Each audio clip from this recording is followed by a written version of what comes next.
Welcome to the Gruber Morning Show. This is the EV portion. I'm Pete Gruber. I'm Mark Schaffner. Good morning and welcome to the show. So today we've got some things to cover as usual. First thing is Evannex, and it's either pronounced Evannex or Evannex, and no one's sure because we looked it up before the show. Well, on their About page on their website, there is a guy that's in a Tesla interviewing the founder, and he does say Evannex, but Evannex, then on their Instagram they say it the same, the Evannex way too. So. Gotcha. Okay. Well, we're going to give them a little plug this morning. They're a company that makes aftermarket accessories for Tesla, and does a pretty good job, actually. But they did a Did You Know? And can we throw up the image there, guys? It's image first EV, a picture of the first electric vehicle. And the background on this is the first EV was developed in the 1830s, long before gasoline cars even. And Scottish inventor Robert Anderson created an electric carriage powered by non-rechargeable primary cells.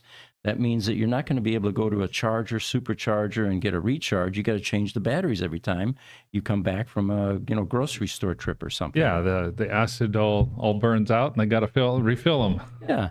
The really cool thing about this is Evannex, along with many others now that we're beginning to notice, is using AI. This is an AI-generated image, and it has to be if you think about it, because in 1830, even if they were able to take a photograph, it wouldn't have been in color. Oh, yeah, and love seeing the AI usage, and I had no idea that the true first vehicles were not by the Benz brothers in the 1860s, but here in the late 1820s, and this one in the mid-1830s were really the first horseless carriage style vehicles. So as they say here, it looks like EVs have been around for almost 2 centuries, showcasing the enduring appeal and potential of electric vehicles in our quest for sustainable transportation solutions. Well done, Evannex or Evannex. Looks like we had some questions coming in. Yes, we do. PYGKLB is back. He's coming in from Oregon. Good morning, he says. First like. And good morning. Glad to see that you made it. And, with the time change, everyone else had to adjust a little bit. For us, it's still 10 o'clock. Instagram, AidenH_19 says, thoughts on where full self-driving currently stands and when you think it will be out of beta. I think we were surprised this week to see that Farzad, who is normally very pro-Tesla, was on a podcast with another guest, and they were talking about the flaws in FSD, and it was more, I think, revealing than he normally, has on his podcasts. Yeah. Did you see that, by the way? I did not see that particular one. Jesse, I think you watched the whole thing. What did you think?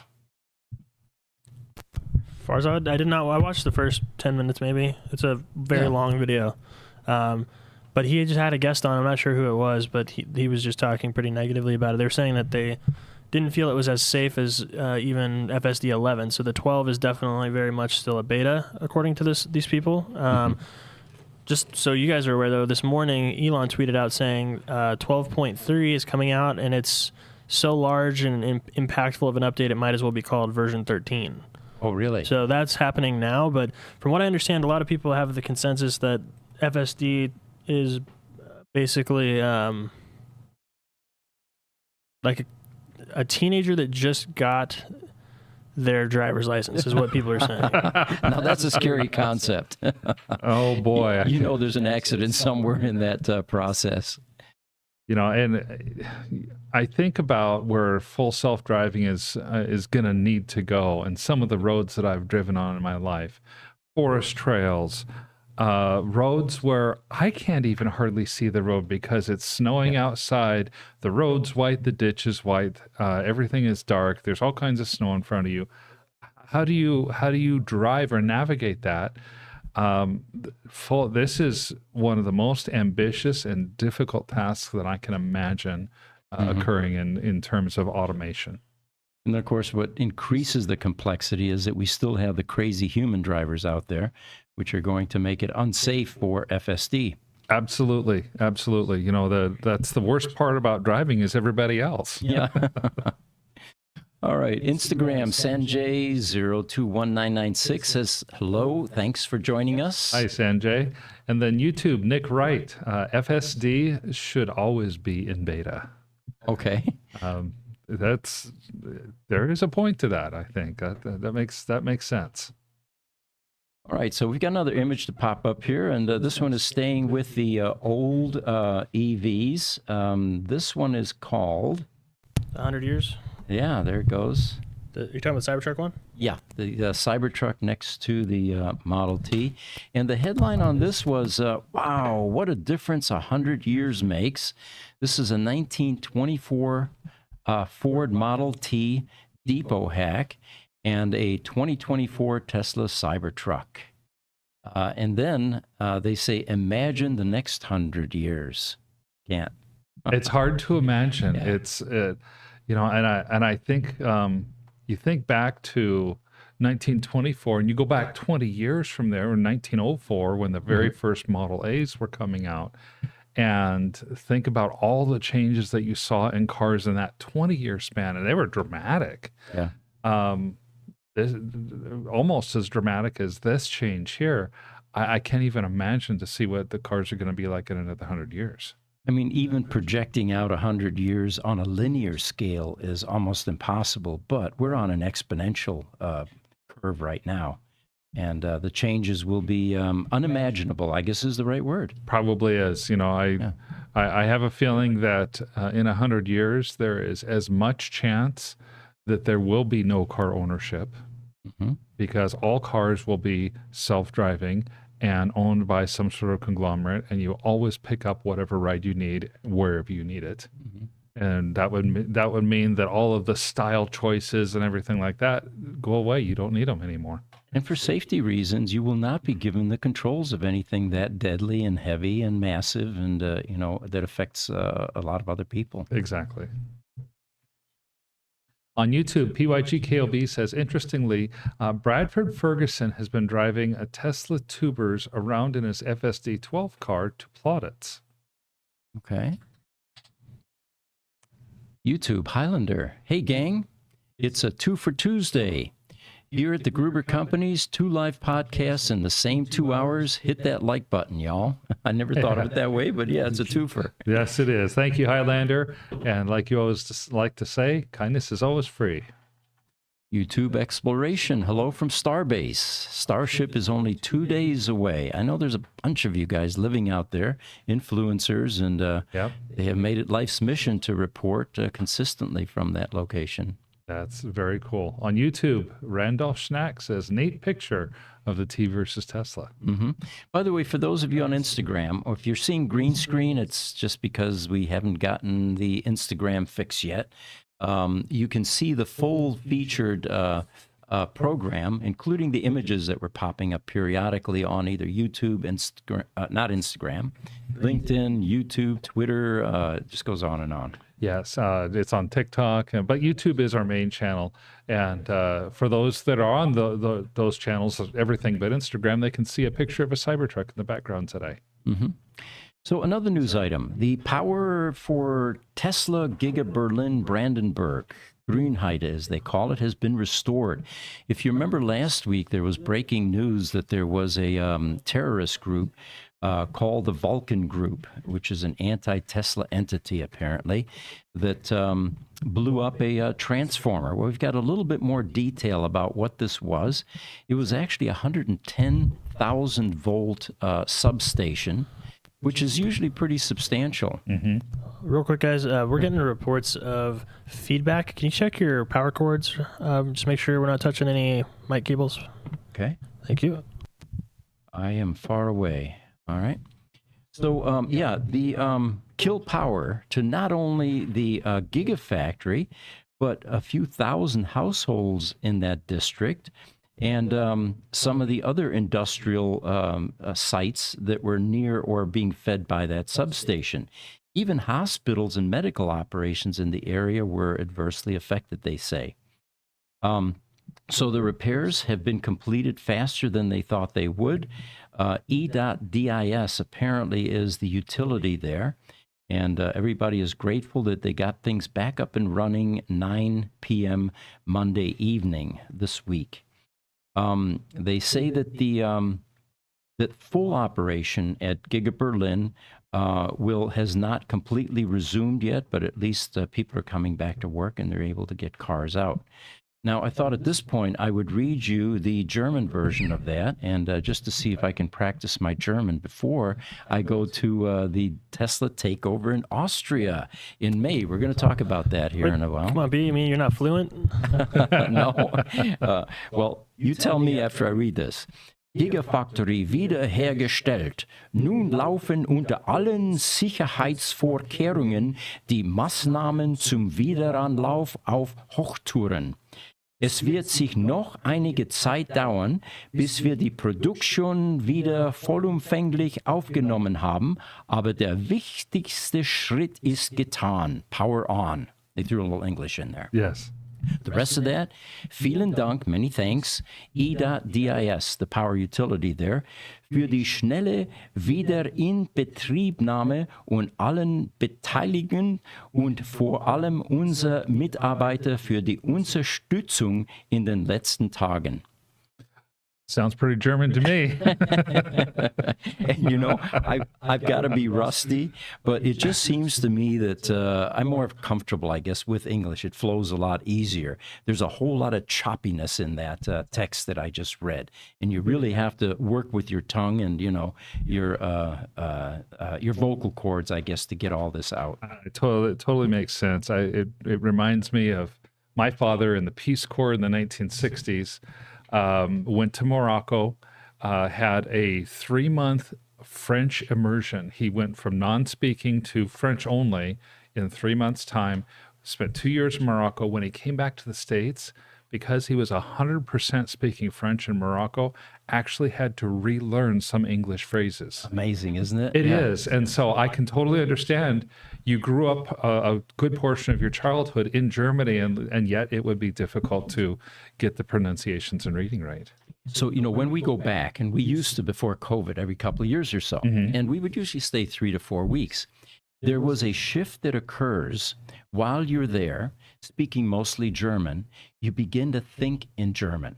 Oh, sure. I could totally understand that. And then you shift back when you come here, and it's kind of a shock, There's something going on up here that your brain doesn't like, I think. It's fascinating. It is, but bilingual, trilingual, multi-language, it's definitely useful these days. My little granddaughter, she says words that we don't understand because her mom is Mexican, and they're teaching her full-bore Spanish, I'm very glad that they're doing that too, because our world here in the United States is going to be a multilingual world in the future. Yeah, no doubt about it. I mean, Europe, that's quite normal. The distance between countries is like the distance between states here. Yeah. And it'd be very difficult for us to go to California and have a different language. Mexico, a different language. Well, we already do. Yeah, well, Mexico, but New Mexico. To go to New meant, Mexico and California and Oregon and Washington and have 5 different languages would be incredibly difficult. And that's how it is in Europe. So they're forced to learn other languages. TikTok Phone House is joining us. Hello from Mexico. Glad you're with us. All right, let's see what else we've got here. We've got a picture to throw up here, guys. It is the, that one I didn't have. All right. That one we need to. It's a good one. It's the various charge plugs. Do you want me to look up all the different types of charge plugs? Yeah, it's actually, actually, let me do this. I'm going to throw that into a screenshot program. And then we'll post it out there. And in the meantime, if Mark has something, YouTube, Ray Johnson, all right, he's joining us. He says, "Sehr gut, Herr Gruber." That means I did pretty good with that German. Thank you, Ray.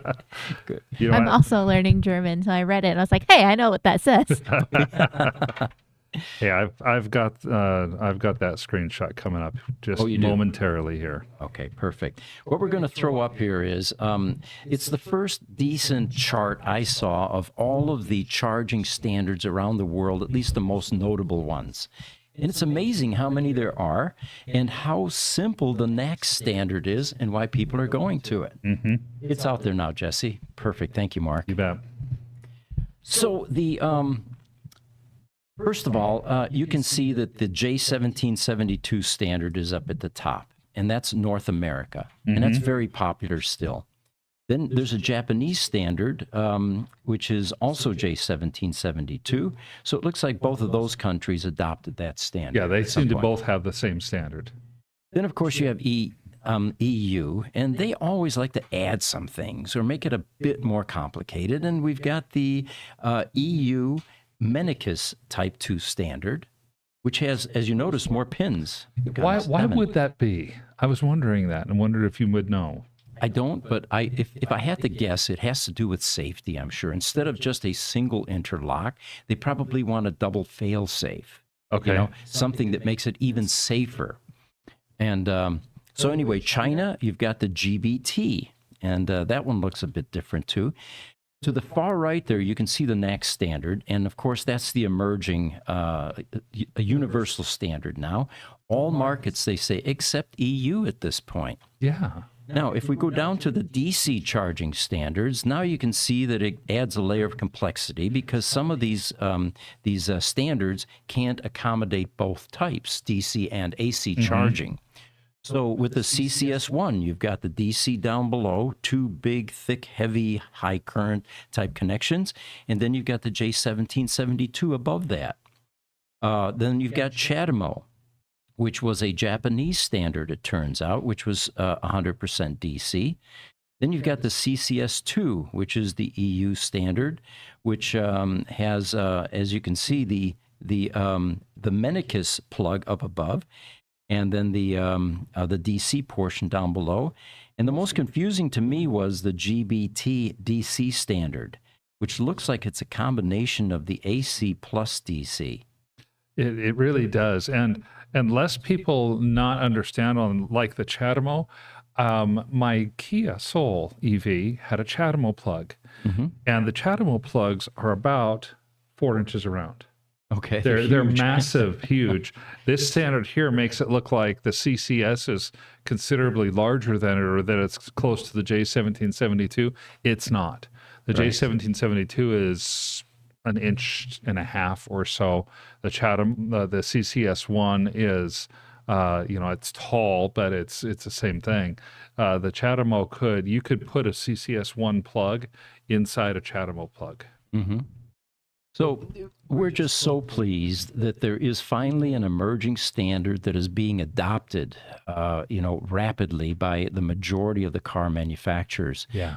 And if you want to get your head around this, it's kind of like in the world of audio equipment. You have different types of plugs and jacks for various functions. Like for the RF signals, you have the coax with your CATV connector, and that's what feeds the antenna input to your TV. Then is fed by that. Then you have the audio, the high impedance inputs, which are RCA jacks.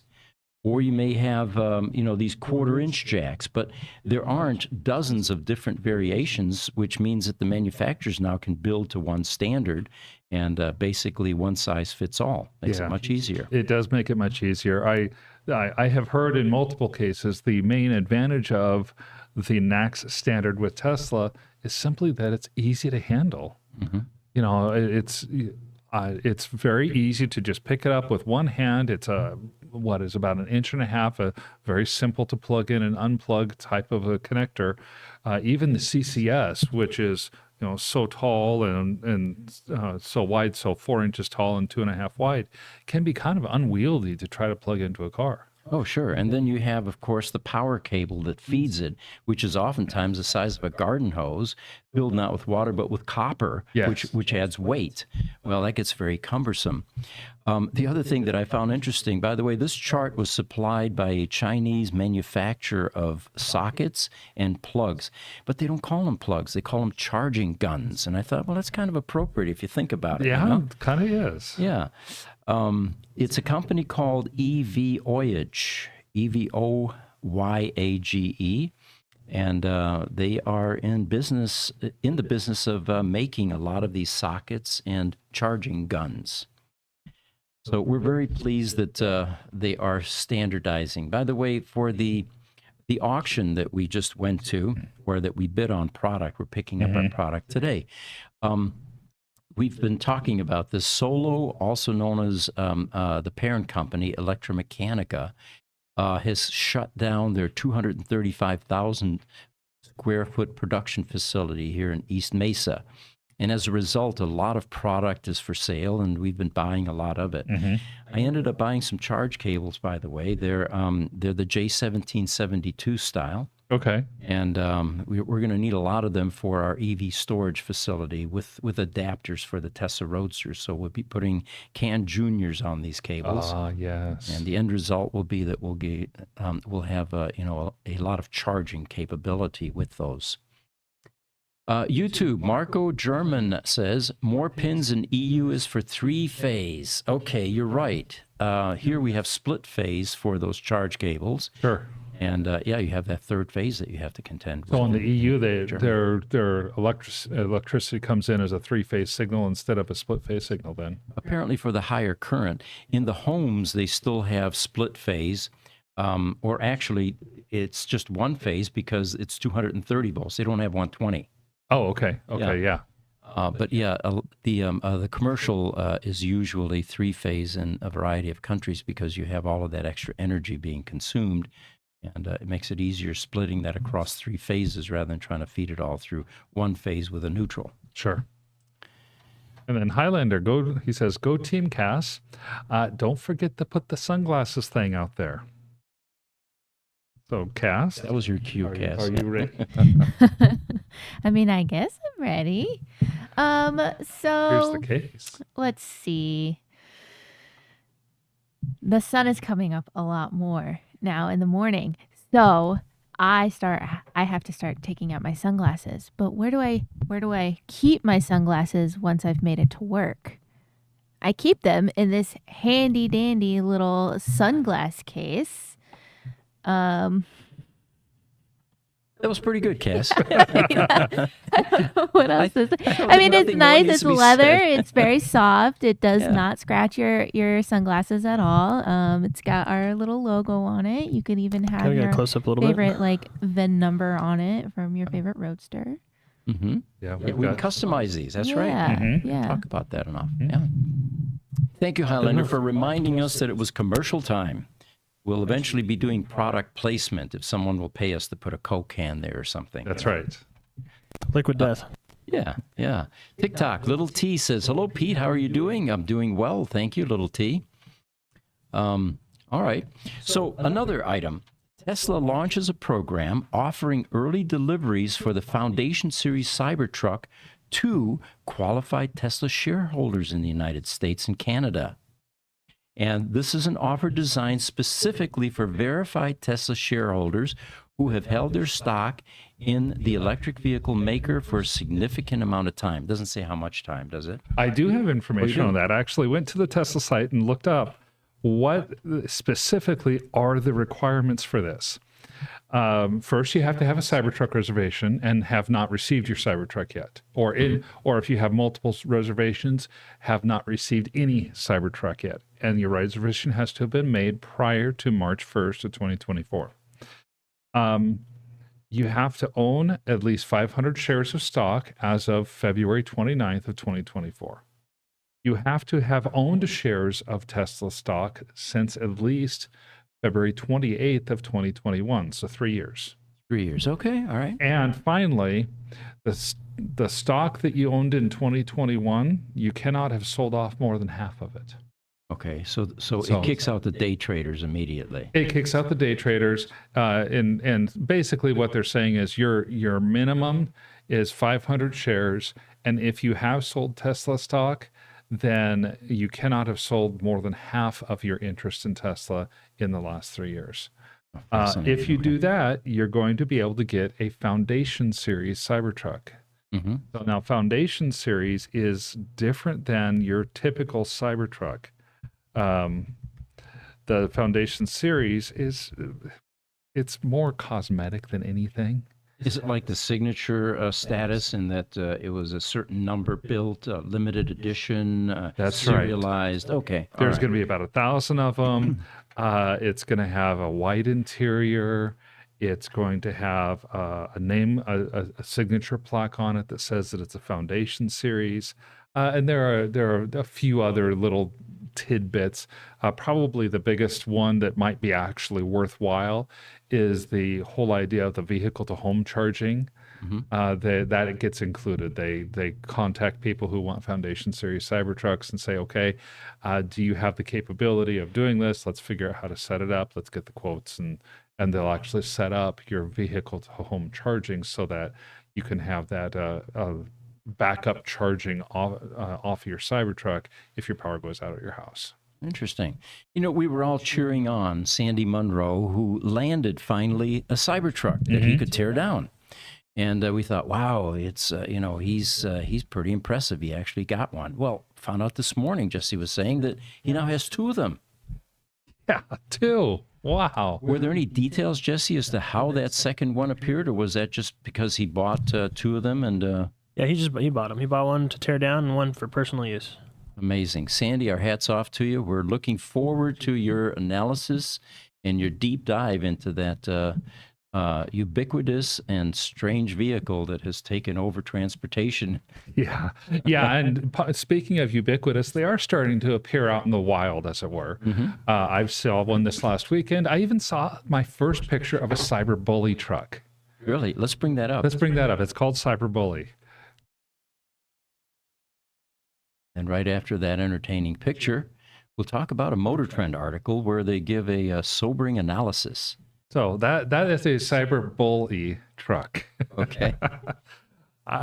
Somebody in California driving their vehicle past the Tesla charger happened to see this, and somebody decided they were going to put the Texas Longhorns on the front of the Cybertruck, and they called it, and they call it in their Facebook post a Cyberbully truck. They had a heck of a time getting that off the wall in their study. But, yeah. Amazing. So an article came out by Motortrend, and they were reviewing the Cybertruck.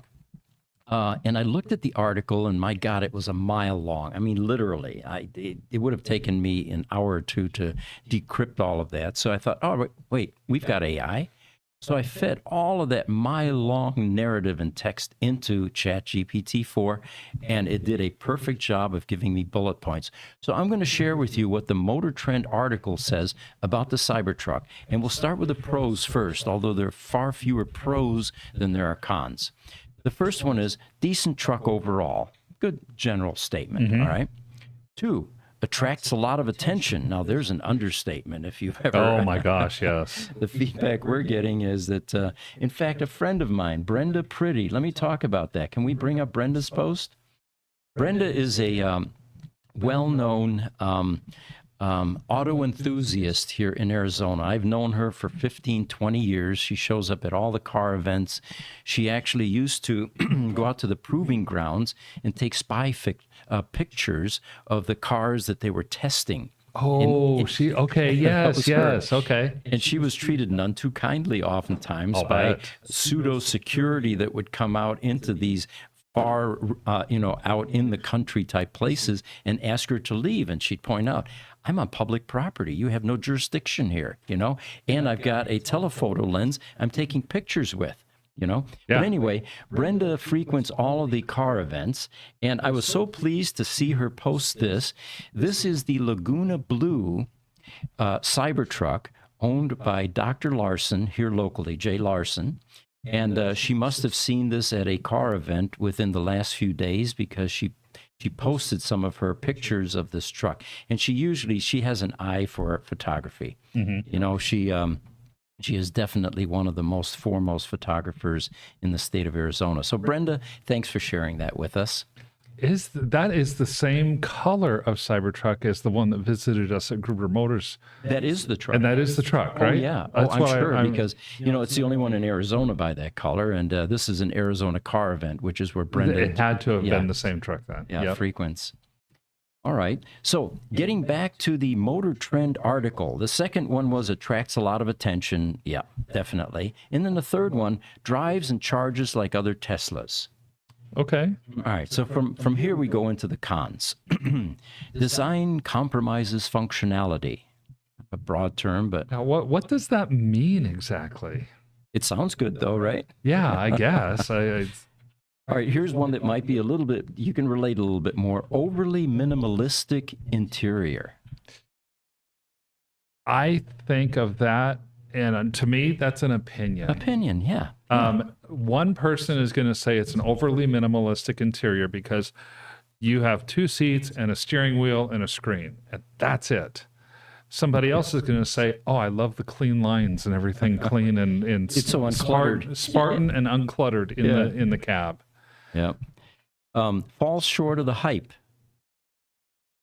Opinion? I think that's absolutely opinion. Yeah, okay. And the reason I would say that is, well, maybe you could say it falls short of the hype because just look at how much hype there is. Well, good point. Yeah, we're flooded and inundated with hype. Maybe it's not exactly, as much as people would like. So, then they say design-related visibility issues. Well, okay. My first reaction when I drove one a couple of weeks ago, Dr. Larson came out here. I drove Laguna Blue, the one that you saw in the picture. And my first reaction was looking up at the rearview mirror, and I realized it's dark, basically, because the tonneau cover was closed. And you can't see out the rear window when that tonneau cover's closed. Okay, that's fair. So he pointed me, he says, "Oh, you got to look at the screen now," which is about, 12 inches lower or so. And sure enough, there was a picture of what was going on in the rear, like a rear view mirror. It's something you're going to have to get used to. If you're used to looking up at the rear view mirror, you're now going to have to look down at the screen, only if the tonneau cover is closed. Okay, that's fair. Were you able to see the front of the truck? I did not feel in any way that there was any kind of visual obstruction looking toward the front of the vehicle.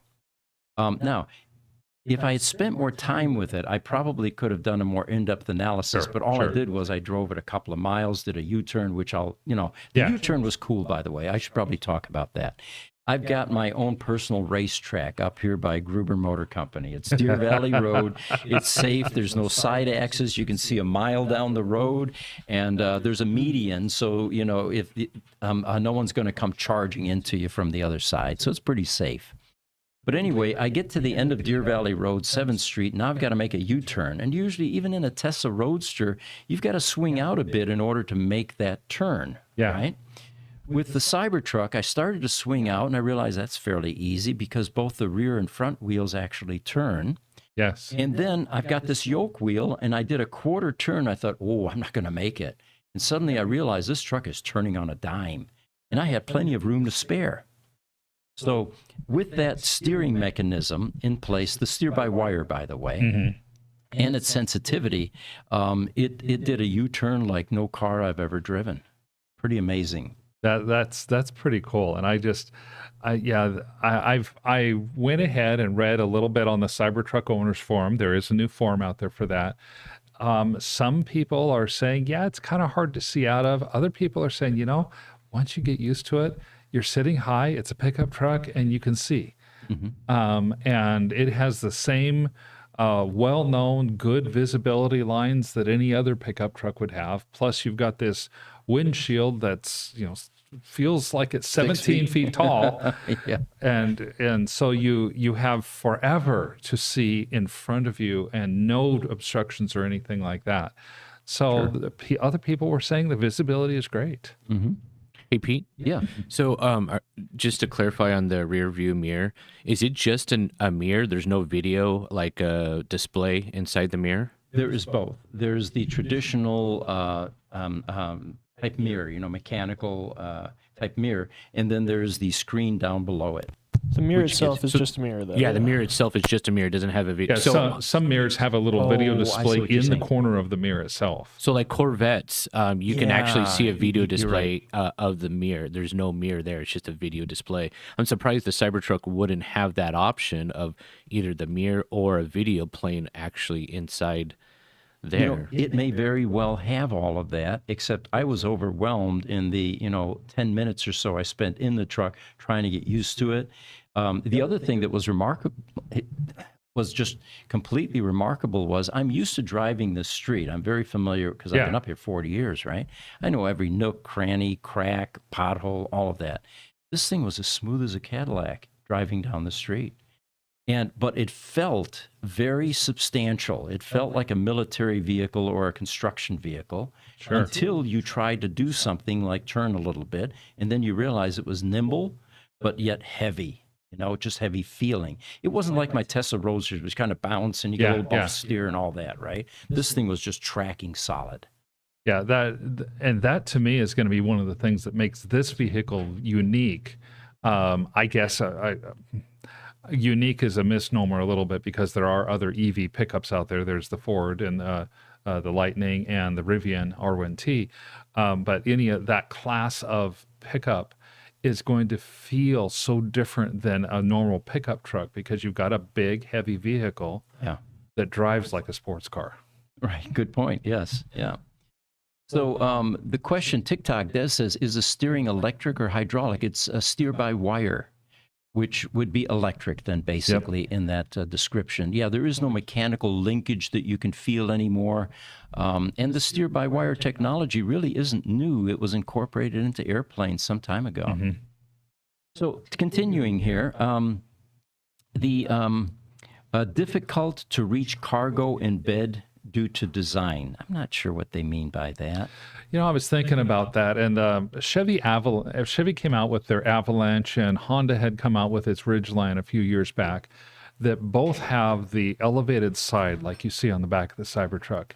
And that was kind of a complaint. You can't go to the side of the vehicle and get to your cargo. You have to go to the back gate and typically have to drop the back gate. And the Cybertruck, due to the height of the top of the back gate, is even more so. You pretty much have to drop that back gate. So I kind of can see this complaint a little bit. So if you're used to jumping in your half-ton pickup truck, without opening the rear tailgate to jump inside the bed, you can't do this with this vehicle. Yeah, it's harder to do this, and it's harder to just reach over the side and grab something that's sitting right there at the wheel. Well, you're not going to do that here, but you can on a standard pickup. The other cool part about this was the owner said, the truck looks better when the hydraulics are extended all the way and it sat up high, right? And there was a good gap between the top of the tire and the fender well. But he said to get in the truck, since he had his key, he says, I always lower it. And he did that for me, and now it's closer to the ground, of course. And then when you're driving, he raised it back up. So that's part of what made it feel like you really had a lot of road presence. You were eating a lot of asphalt. Sure. All right, they say electric towing has benefits but reduces range significantly. Well, that's true with any EV. Yes, it is. It's true with any vehicle. Mm-hmm. I have a 1996 Chevrolet K1500. It gets about 14 miles to the gallon. If I'm towing a trailer, even if it's a small trailer, that goes down to 10. Mm-hmm. Guess what? I've lost 30% of my range. Mm-hmm. Right. But I don't think about it. Why? First, there's a gas station around every corner just about. And secondly, I've got a 35-gallon gas tank. Mm-hmm. So they compensated by giving me a bigger gas tank. But it's true no matter what vehicle you have. I'm sure that Aaron would say the same thing with his diesel. Mm-hmm. What do you have a Ford F-250, right, Aaron? Yes, with the 6.7 Power Stroke. Yeah, so I mean, I guess if you're in a vehicle that only gets 9 miles a gallon to start with, and you drop it to 7, you don't think of it too much. But it's costing a lot anyway. But regardless, it's true of all. It's true of all vehicles. It's not just EV. And I just get tired of these people making such a big deal about EVs losing range. So off-road capability limited by design and tire choice. Well, I think any off-roading is affected by tire choice. I mean, Yeah, I mean, tire choices. Well, this is a new vehicle too. So, I mean, there's not going to be a lot of setups. Ford F-150, F-250, F-350, those have been around for, decades. So you're going to have more choices. There's going to be people messing around, putting bigger tires, offsetting tires on them. The Cybertruck, this is brand new. We still got to figure out which tires would be better, which ones would look good on it, so you'll have more choices probably within the next few years. Looks like we've got some feedback here on one of the mics. So, but yeah, it's it's a road and track car basically, or off-road. So you have a general purpose tire, but for specific applications, I would imagine that they're much better tires if you're going to go rock crawling with this thing. Well, what's crazy though is that with the Cybertruck, they come. Is it 35 tires? 35-inch, yes. Yeah. So that's stock on the Cybertruck. Yeah. In order for me to get 35s on my F-250, I'm going to have to modify it heavily.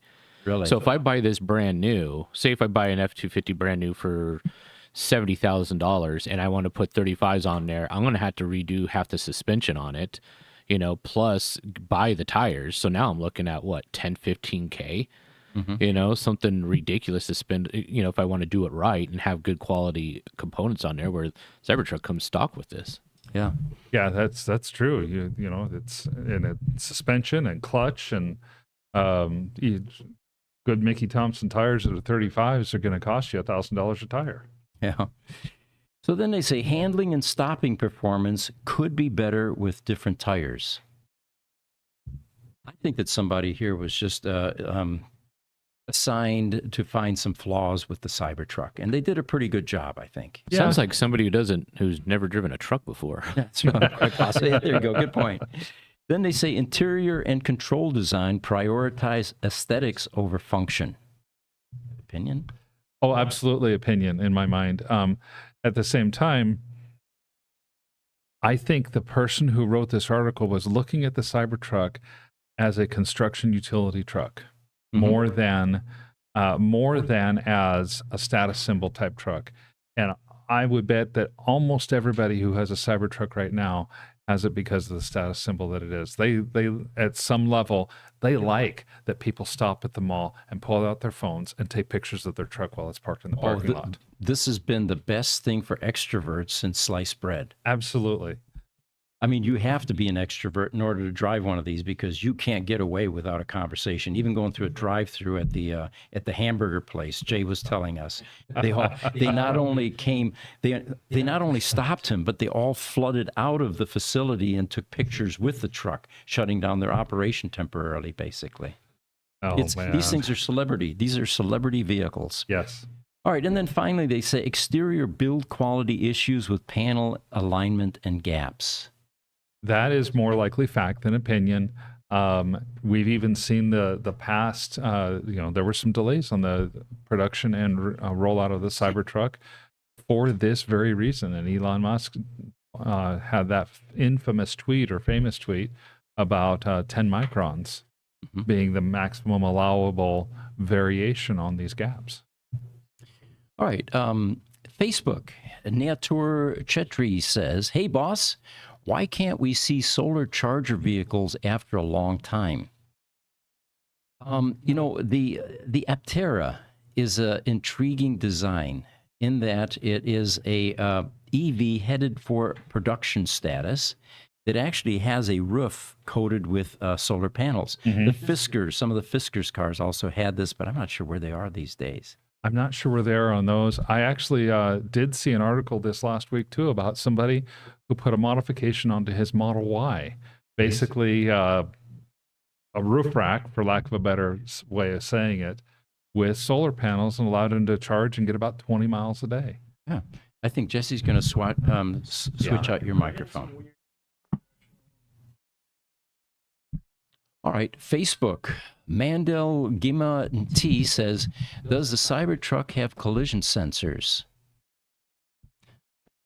If I remember right, isn't it like some kind of ultrasonic sensors it has around the truck itself? I know when we were doing some video shoots of it, I mean, geez, it seemed like every 2 or 3 feet there was a sensor somewhere on Some it. type, yeah. We'll have to get back on exactly how many, where, and what, but yeah, there was something like that. And again, we didn't spend much time with it. I think it was at our Gruber Motor Company facility for probably 1 hour, hour and a half or so, including the drive time. Like yeah. Although I understand there may be some more coming. Aaron's got a neighbor that's got a Cybertruck in his neighborhood. Yeah, I just can't keep up with him. Okay. It's too quick for me. And TikTok, Des says, you could go crazy with liveries on corporate-sponsored vehicles so much.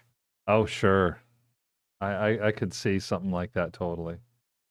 And TikTok Smuggler, he sends us a heart gift. Thank you. Yes, thank you, Smuggler. Good to have you here today. Yeah. There's another one coming in. We'll get that in a moment here. But I wanted to tell you about an event in Europe. It's called the Tesla Takeover Europe, and it's May 25th and 26th in Flachau, Austria, which is outside of Salzburg. If you're not familiar with the region, it's nestled right in the Alps.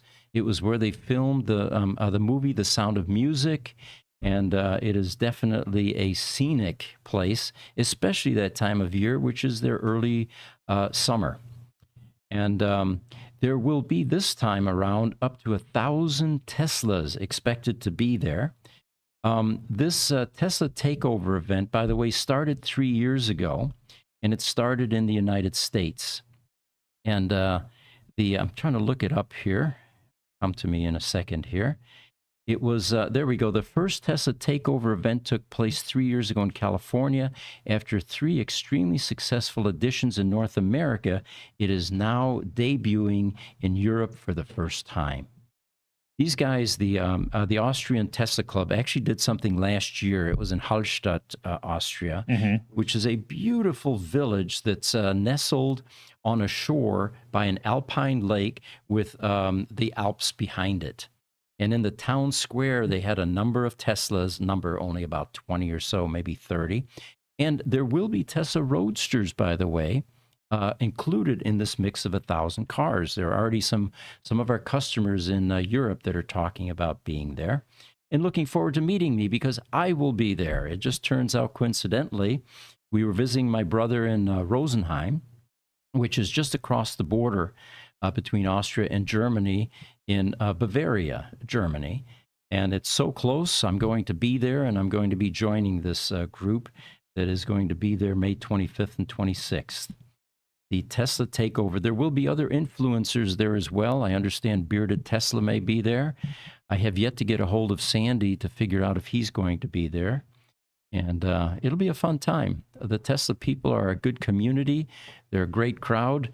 And as I look at the location where this is taking place, this is the appropriate place for alternative energy and sustainable transportation. Oh, absolutely. Why would you want to take a pristine environment like this and pollute it with hydrocarbons and fuel and all of that? We definitely need to take in coming weeks and get some pictures of what the area is and what it looks like, so our viewers can understand exactly where it is that you're going. Mm-hmm. So they say that this Tesla Takeover event will have a wide variety of speakers, workshops, live music, light shows, and so much more. And as they say, more importantly, it's an opportunity to bring the Tesla community together all in one place. And there are a number of countries represented, by the way. One of our customers in Portugal, Portugal is going to be there. The Portugal Tesla Club is invited, the Swedish, the French Club, of course, the Austrian, the German, the Italian Club. So it's going to be a pretty wide cultural affair. Okay, real quick, before the show ends here in about 7 minutes, I'm going to ask Mark a question and let him talk because I need to hear his mic. Okay. So, Mark, what are your opinions on the Rivian event? Let's talk about that maybe. Well, I was surprised, I think, as so many people were on the Rivian event. Rivian came out, of course, with the R2S. I think they're getting it right. We've talked about this with Lucid. The truck market and the SUV market are combined the largest automobile market here in the United States, about 80%. The R2S, which is a little smaller than the R1S and is going to come in at about $47,000, is right in the sweet spot amongst the competition of ICE and electric vehicles. The R3S, which was a surprise announcement, a little bit smaller, a little bit more compact, met with wildly rave popular reviews. I happen to think it looks like a 1970s AMC Gremlin, personally. I don't like the look of it at all. But overall, Rivian was, I was very impressed with the Rivian presentation and with the surprise of the R3 series vehicles. And wait, there's more. That was a great segue Yes. into that second vehicle. RJ Scaringe did the presentation. He's the CEO of Rivian. And we've got a video coming out, I think, today on your take on the financials. Mm-hmm. You know, Rivian is they like all the EV startups have kind of a hard road ahead. But I'm not going to give away too much of what I put on the put on my rant. And I have high hopes for Rivian and for Lucid. I would like to have high hopes for Fisker, but it seems like they're struggling with some quality issues. And there's real questions about whether or not Fisker is going to be around in another year. Mm-hmm. Unless they're purchased or bought out. Yeah, I think they're at the point where they're actively looking for that white knight company to come in and save them and buy them out. So here's one that fits in the category of what were they thinking. But before we do that, Instagram. Alberto Cisneros 8928. Gentlemen, good morning. Please recommend a book for beginners in electric vehicles. I will appreciate it. Have a good day, gentlemen. I would say go to our YouTube channel, and not just ours, but some of the others that are out there that are doing EV teardowns, that are revealing what's under the hood of these electric vehicles. Yes. Although we do have an author that wrote about EVs. Yeah, Ingemar Anderson. Yes. He has a book. It's available on Amazon. And it mentions us in the book, so that's another reason to purchase it. But he has a good expertise on electric vehicles, and it's represented in that book that he has available. Ingemar Anderson is the author. And the best way to look up Ingemar's information is actually to probably look him up by name on Amazon. Yeah. His books are for sale on Amazon. All right, here's a good one. Instagram is joining us. Yes. Wilhelm Zijoveral, and he says in Dutch, Ozio heben die Gasten in Brill op ha ha ha. I almost get that because there's similarities between German and Dutch. But what he's saying is, why do these guys have glasses on? Ha ha ha ha. We are going to reveal why that is. Why do Gruber Productions always have sunglasses at some point in history, but not this week or this month? YouTube Highlander, please don't forget Muskegon, Michigan in June. That's right. There's an event there, and Highlander is going to be doing some Scottish dancing, I believe, at that event. Yes. All right. So here's what were they thinking? On Friday, March 8th, a pallet of used batteries from the International Space Station re-entered Earth's atmosphere over the Gulf of Mexico following an unpredictable journey through orbit. Now that sends shivers up your spine. Unpredictable journey. Now, how big was this? Was this a little, AAA battery? No. This was a pallet that contained 9 batteries and weighed 2.9 tons.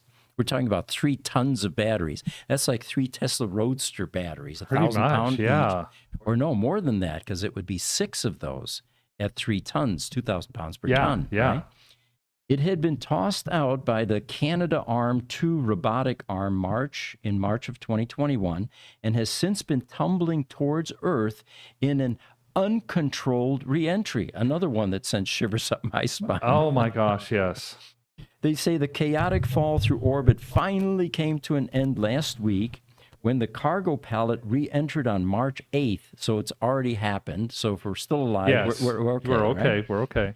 Around 3:29 p.m. Eastern Standard Time, somewhere, another one that scares me, above Cancun and Cuba, according to Jonathan McDonald, an astrophysicist who's been tracking this piece of ISS trash.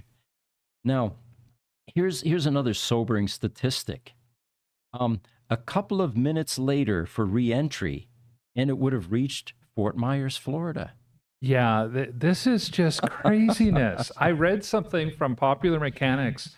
I didn't know about this one when I read the article, and it was talking about uncontrolled reentries of satellites. Yeah. And they, the satellite, the splashdown in the North Pacific Ocean, and you've got shipping lanes, you've got cruise ships, you've got airplanes, you have human beings crisscrossing the world.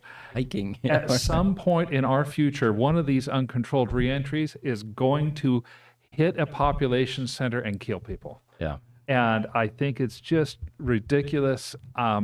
It's something that can be controlled. You can make it controllable to the point of reentry. And on that note, we're going to switch over here in 5 minutes to the Tesla Roadster podcast at 11 a.m. Mountain Standard Time. We appreciate all of you joining us as always. We'll see you next week or in 5 minutes. Take care.